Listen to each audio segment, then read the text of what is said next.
Hey guys, what's going on? It's Tyler Martin, and today I just wanted to hop on here and give you a quick tour of this website that I recently built for my mother. A little bit of background, I've been working with WordPress for a little under 10 years now, and for some reason I've always shied away from using page builders like Elementor. I don't know why, I guess I've always just assumed that they would be super limited, but for this website I actually decided to give Elementor a try, and I absolutely loved the experience. I designed this website from scratch.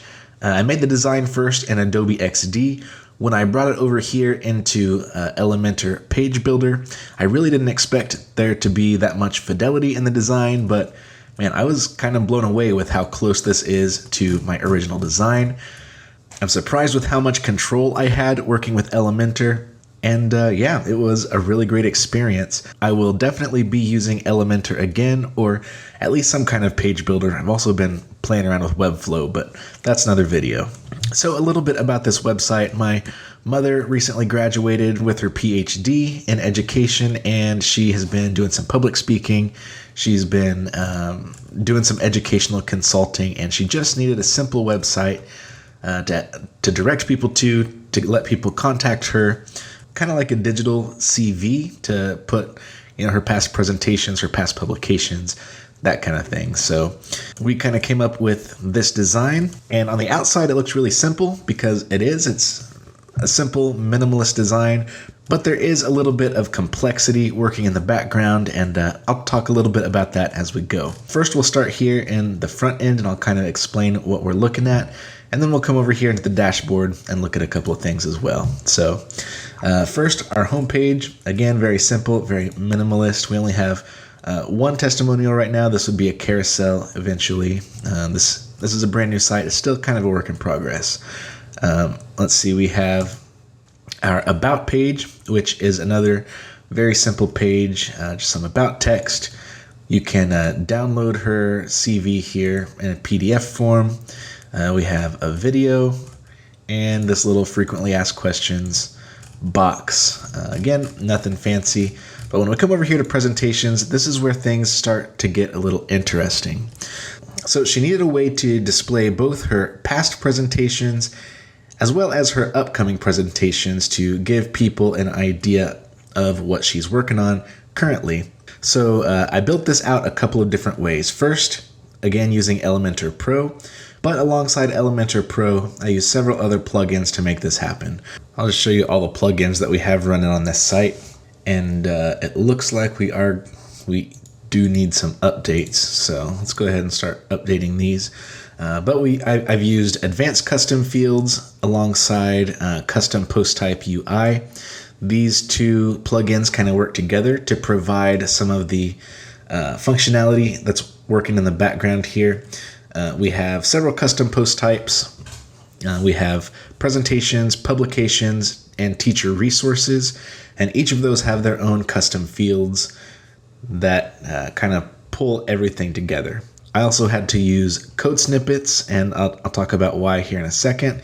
Dynamic conditions, this allows me to display certain parts of the website based on different advanced custom fields. Elementor custom skin, Elementor Pro. I didn't really use essential add-ons for Elementor. The only paid plugin here that I used for this site was Elementor Pro. Everything else is totally free. That just kind of gives you an idea of what we're working with in the background. So what you're seeing here is a custom skin built with Elementor custom skins.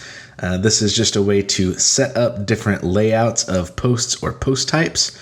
And all this is doing is displaying the presentation post type in different ways. So we have the title of the presentation, the date of the presentation, and the location of the presentation. I can come in here into the dashboard. This is my mom's dashboard. It's a little bit cleaner. We can come into presentations and add new, and this is what it looks like in the back end. We can add a title of the presentation like working with Elementor. Elementor, I don't really know how to pronounce it, and let's say this is going to be the end of the year, December 30th, we'll say. Location, we could say it's going to be in New York. The topic is going to be Elementor. I don't think that shows up anywhere on the front end just yet. And I can add a file to this. I'll go ahead and do that just so I can show you what that looks like, because we'll do this PowerPoint. None of the ones that are currently live have a file attached to them. But I'll go ahead and publish this just so we can see what that does. And once that is published, you can see there's no slug or anything like that, because these post types don't actually have a page associated with them, like a blog post. You can click on the blog post and it takes you to that blog post dynamic page. None of these custom post types have that. It's just to display some information on the front end. So now if I come here and refresh this, we now have working with Elementor. For some reason, we have our topic showing up here on the link. That shouldn't be. We shouldn't be seeing that. That's something I'll need to fix. But you can see that since we did add a downloadable file to this, it's added this extra button, which doesn't show up anywhere else. And how I'm making that work is with that dynamic content plugin, which basically adds the logic to Elementor. Hey, if this particular presentation doesn't have a download, then don't show this button. Something else you'll notice when we added this, since the date was December 2022, it's showing up here in upcoming presentations. And this is just a row. There will be some pagination up here if this exceeds 3 or 4. And that's all automated based on the date of the presentation. And that's what I've had to use the custom code snippets for. I had to use a little bit of PHP to build some queries to make this possible, to basically divide these presentations up into 2 groups, upcoming presentations and past presentations. But this is all done automatically after, say, after my mom delivers this presentation in November. She doesn't have to do anything else. After this presentation is complete, it's automatically going to jump down there into the past presentation section. And in fact, I'll go ahead and prove that to you. We can come and edit this presentation. So instead of December 2022, we can make this August 17th, 2022. Let's update that. We'll give this a refresh. And it's no longer up here in upcoming presentations. It has hopped down here into past presentations.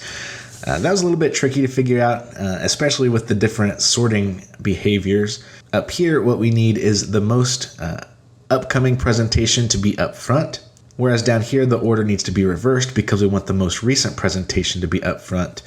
It only took a couple of code snippets once I figured out how to do it, but that probably was the part of this website that took the longest.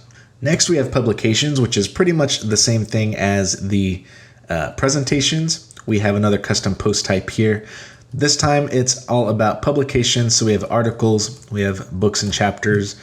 We haven't added everything in here yet. We're still working on that. I just had a few in here, enough to demo the website. But a couple of cool things about this is, one, we have the link, so we can click this to actually go to the article written by my mother. We have a link here inside the cover image, which will take you to either the journal or the book, depending on whatever work the publication was found in. And we also have this little icon in the top corner based on whether or not it is a peer-reviewed publication. So again, that's that dynamic content plugin at work, because in the back end, this icon is actually on every cover image, but it's set to hide that icon if the particular publication is not peer-reviewed. So let me show you how that works. I will go ahead and move this working with Elementor to the trash. And this time, let's go here and add a new publication. The title can be, let's stick with our Elementor theme. And the subtitle can be How to Build an Awesome Website. Cover image can really be anything we want it to be. I have it set to a very specific aspect ratio, so it will crop it if it needs to. Publish date, let's say, this follows the same logic as presentations. So if I put this in the future, like December 2022, it's going to actually show up in current projects. So let's say, December 22nd, 2022. A summary. This is a book about web design. The summary doesn't actually show up on the front end yet. Eventually, I'm probably going to turn this one into a clickable link, so it's going to have its own slug, and that's where we'll have the summary and the author and editor information and all of that. For now, it's not on there. I went ahead and made it required because eventually I think we'll need it. Author, we'll say Shelley Martin Young. Containing work, a book about web design.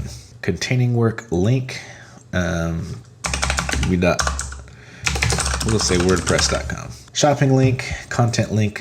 The shopping link I haven't done anything with.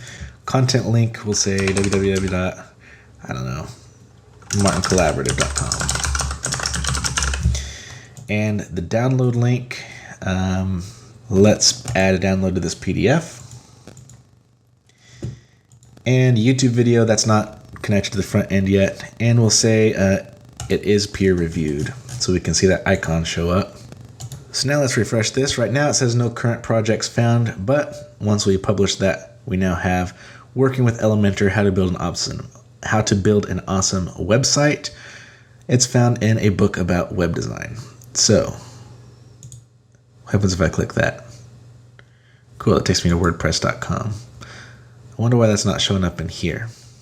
And we don't have a peer reviewed up in here either. So yeah, I'm finding some bugs that need to be squashed in this site, but that's okay.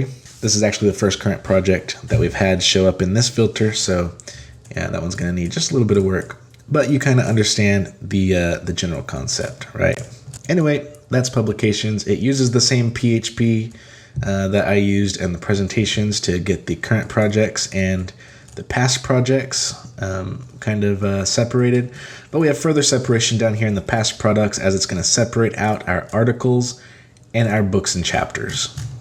Services, just a static page here.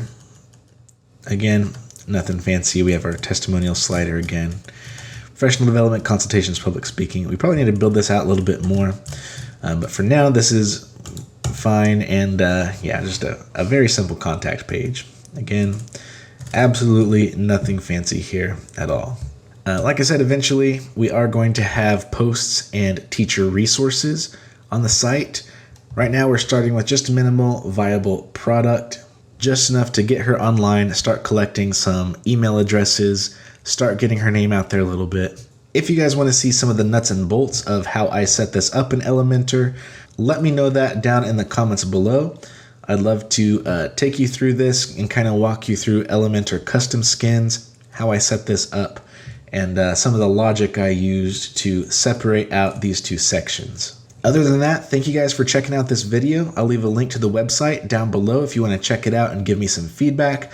Let me know if you find any bugs that need squashed or just anything that doesn't look great. Again, it's my first Elementor project, so any feedback you guys have will be greatly appreciated.